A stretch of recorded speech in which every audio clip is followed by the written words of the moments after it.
Almost. Hey, everybody, and welcome to the third and the final show of today for these special shows during the bundle week, meaning the vegan health bundle that is here for only a few more days till 11:59 p.m. Pacific time on Monday, March 10th, when some of your very favorite vegan doctors, chefs, influencers, and athletes have created products that would be costing you over $5,500 if you bought them separately, but for this period of 10 days only, it's $49.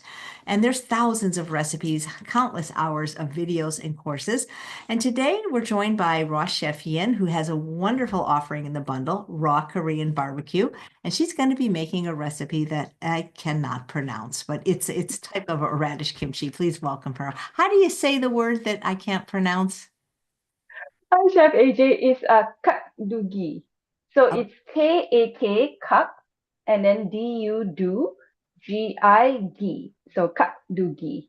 okay, I Yeah. know two K's in a row, but that's so interesting. And so is that a traditional part of Korean barbecue? Yes, it is. So Korean barbecue, you have traditionally you have your grilled meats, and then you eat it together with your kimchi, and with your banchan, which is your other side dishes as well, and you also have all your sauces as well. So the cubed radish kimchi is usually one of the kimchi that goes along with it. In my Korean barbecue course, I also have the Napa kimchi as well, which is the cabbage kimchi recipe. But today I thought I will show you guys something that is not actually in the course, so it's an in addition to the course as well. So extra bonus. All right, thank you. Okay, so the ingredients that I'll be using, if possible, if you can get a Korean radish, the white radish, it's actually very big and very fat. That'd be really good. But I guess it's a bit harder to get it unless you are at a Korean mart. I think Kathy just now she mentioned H Mart, and she took me to H Mart as well actually when I went to visit her, and I think they should have that. I saw they had like you know, like a huge range of all the Asian ingredients. But if you can't get that, that's actually called the moo radish. You can get the daikon radish. I think that's easier, and actually I use that as well. And I prepared that in advance because that needs a bit of preparation. So I cut it up and I cut it into cubes, and then I put in 1 tablespoon of salt.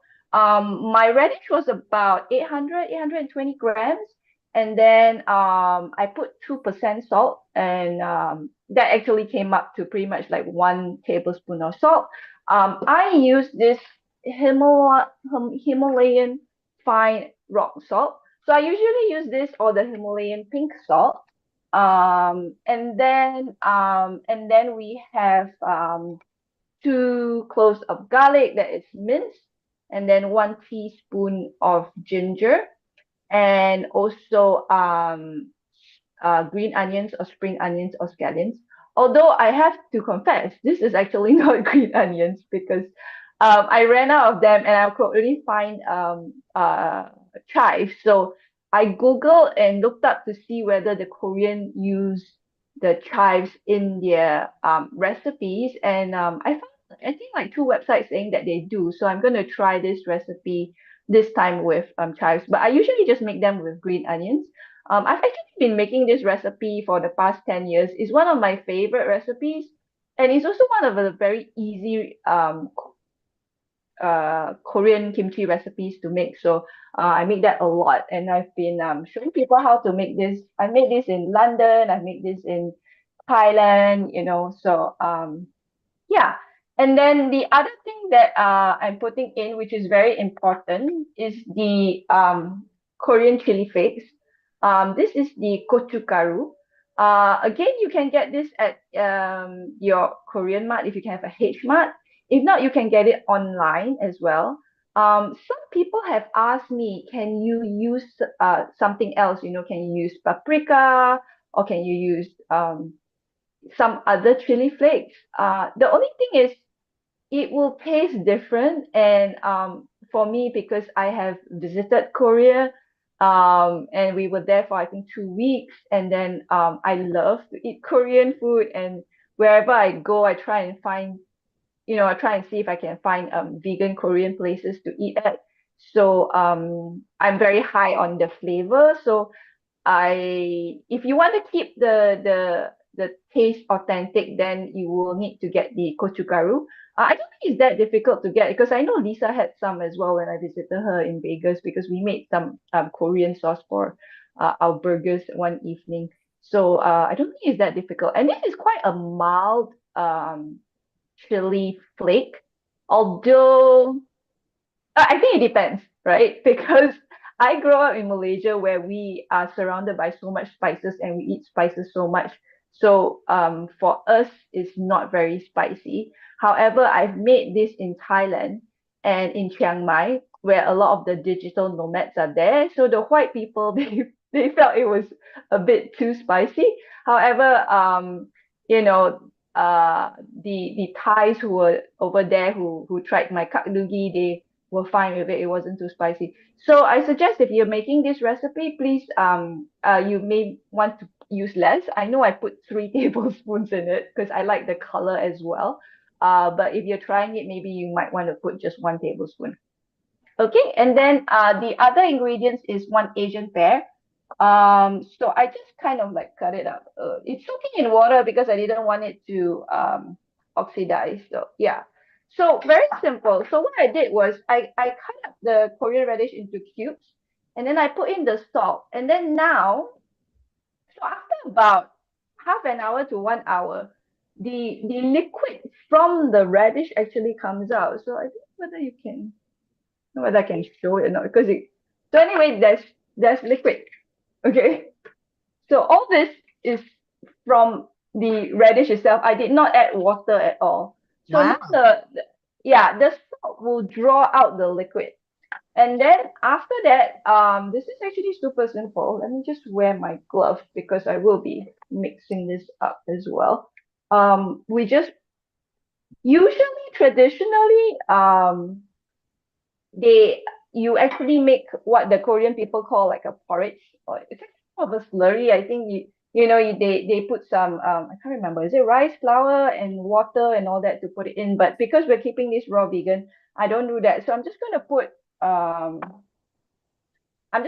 the green onions and the ginger and garlic all in. Yeah. So I think this is actually uh more easy than the not not raw vegan version. And also some people will ask me, oh, but what do you mean? I always thought that kimchi was vegan, because it's vegetables and the chili flakes. Then I said, oh no, but the traditional recipes they put fish sauce.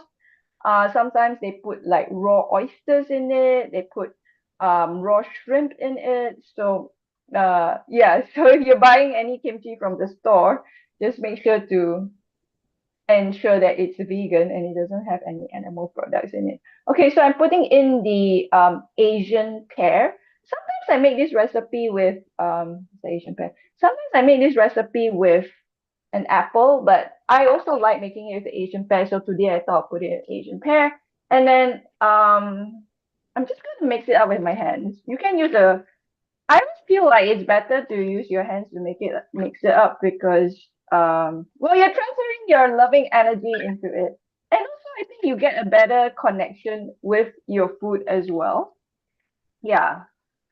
In fact, some people actually say you shouldn't even be wearing gloves when you're making this fermented stuff because you want some of your good body bacteria to go on it. But this you might get your fingers hot, yeah, because we're using the chili flakes. So no, okay. So I'm putting in the Gochugaru or the Korean chili flakes that goes in as well, and then we'll just mix it well to yeah, make sure it's just evenly coated.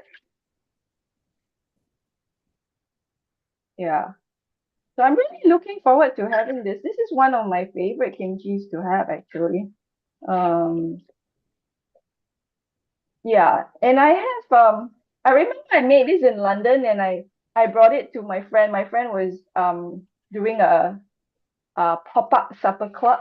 So I gave it to her as a gift, and she was like, "Let me during the dinner." So she served it to 20 of her guests during the dinner. I thought that was so cool.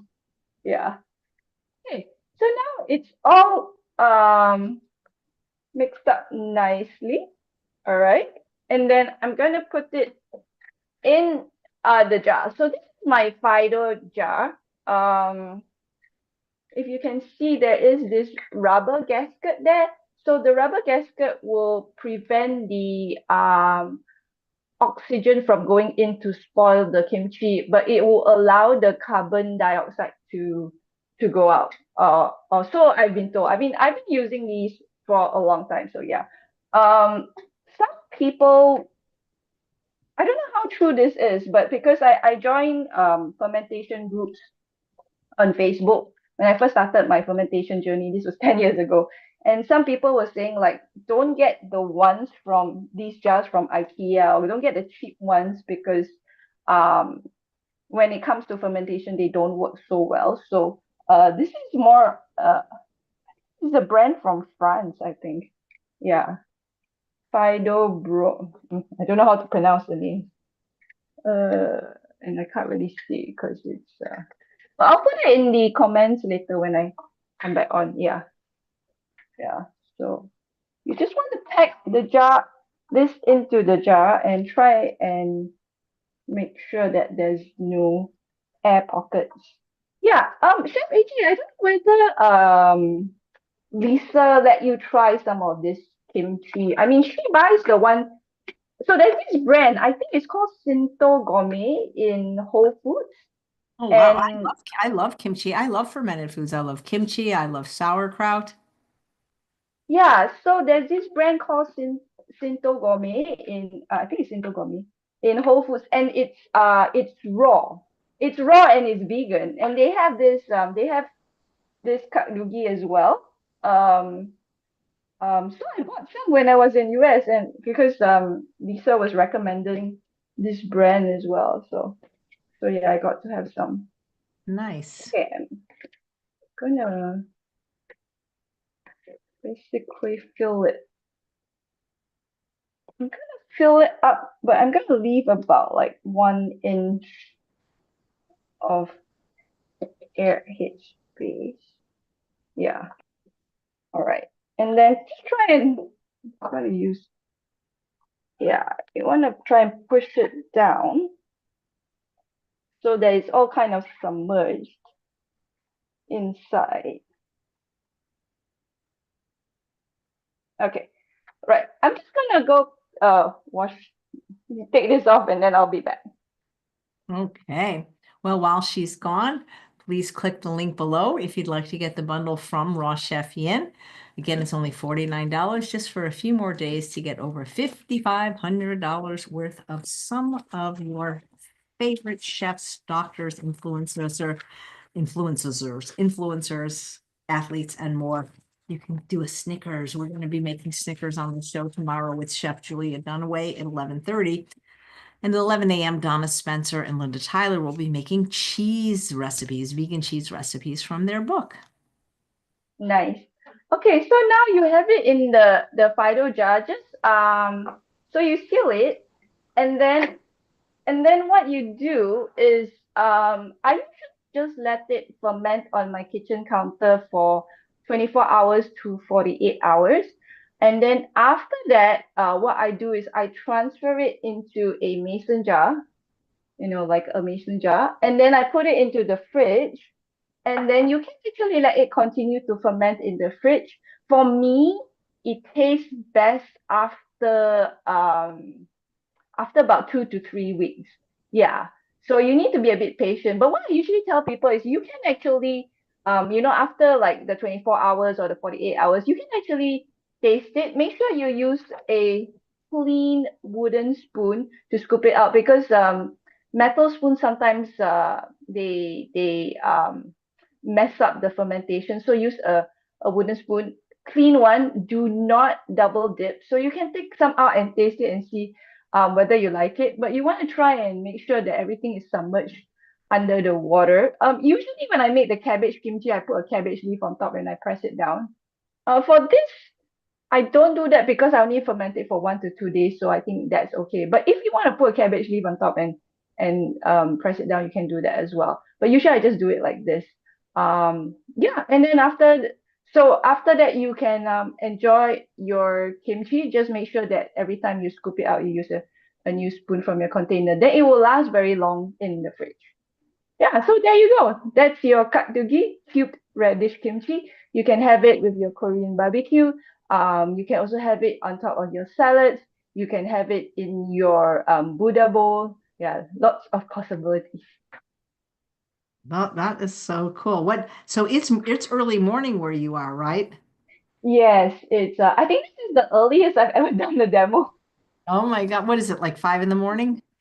Oh, not that bad. I think it's 5 to 8. Like yeah, Oh, it's seven not too fifty bad. So something. it's before breakfast then, huh? It's before breakfast. Yes. Nice. Yeah. And when you have breakfast, what will you have? Fruit? I'll have a green smoothie bowl. So I'll usually just blend up like 4 to 5 bananas with 150 grams of greens, and then put in so it'll be oranges, bananas, and yeah, one orange, 4 to 5 bananas, and 150 grams of leafy greens. I sometimes put in some superfoods as well, like some chlorella powder or spirulina powder, and a bit of flax seeds as well, or a bit of chia seeds. Uh, for breakfast, I'm quite boring. I just have that. I pretty much have that. No, I don't have that every day. I have that 4 times a week. Yeah. The other 3 times a week for breakfast, we usually go out to the park. So I just pack lettuce and bananas. That's it. Yeah. For breakfast, I'm quite boring because I don't want to think about what I need to do for breakfast. Because I usually make a big, huge salad for lunch, and then for dinner I have fruit. Yeah. Oh, you have fruit for dinner. How interesting.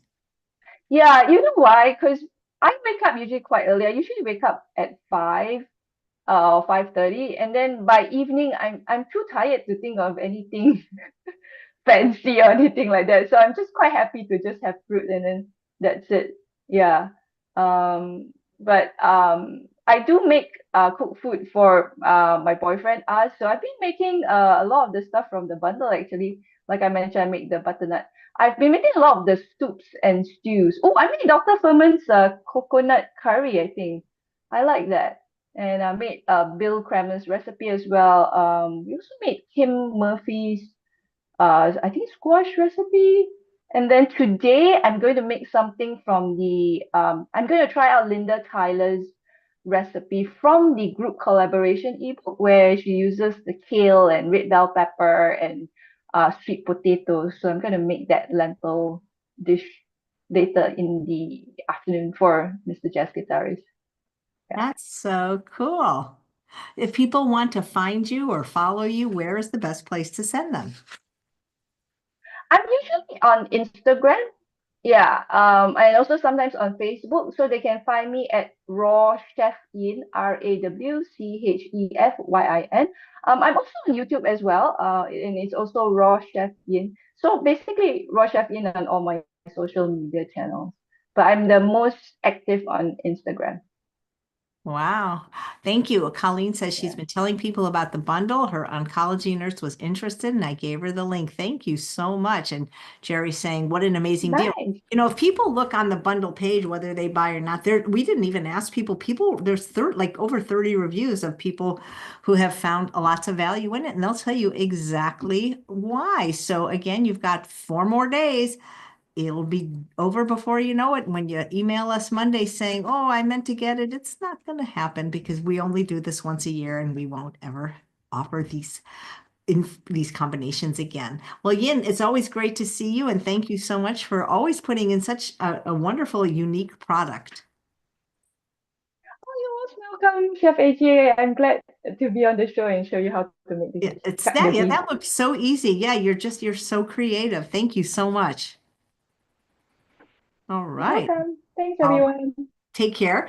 Again, if you'd like to get the bundle from Yin, click the link below or go right into the show notes. And please come back tomorrow. We're only going to have two shows, 11 and 11:30, with Julia Dunaway at 11:30. We're going to make Snickers bars raw. And I think they're raw, but at least they're vegan and I'm sure they're SOS free.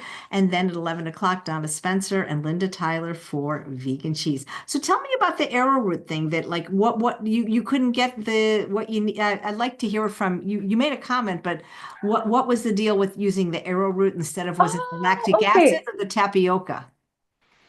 Tapioca. So I made Tappy Hester's pizza from her pizza class. That's one of my favorite items in the bundle actually. And I don't actually have tapioca starch with me because I don't use it for cooking.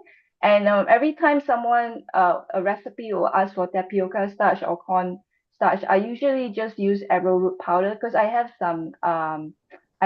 some uh organic arrowroot powder with me. So I think Kathy mentioned on the live saying that mine wasn't stretchy because I didn't use the I used arrowroot instead of tapioca. But I actually felt it was quite stretchy, yeah, for me because when I make raw vegan cheese, I can't get that, stretchy texture at all. So when I use the arrowroot for her her oat mozzarella balls, I thought it was pretty stretchy. I like the texture a lot, so that was my comment. That's what I meant. That's Yeah. great. It's just I just noticed, is your hair a bit shorter? Is my hair a bit shorter? I cut it every few months, yeah. Looks So cute. thank you. Oh, Yeah, thank I think I got it cut because just before Chinese New Year, yeah, because very New cute. Year, new hair kind of thing. Very cute. And thanks for the tip. I didn't know you couldn't use the same spoon every time you went in there, so that's very helpful. Yeah, yeah. That's the best practice. You want Yeah. to, preserve your kimchi in the fridge. Serve your kimchi. All right.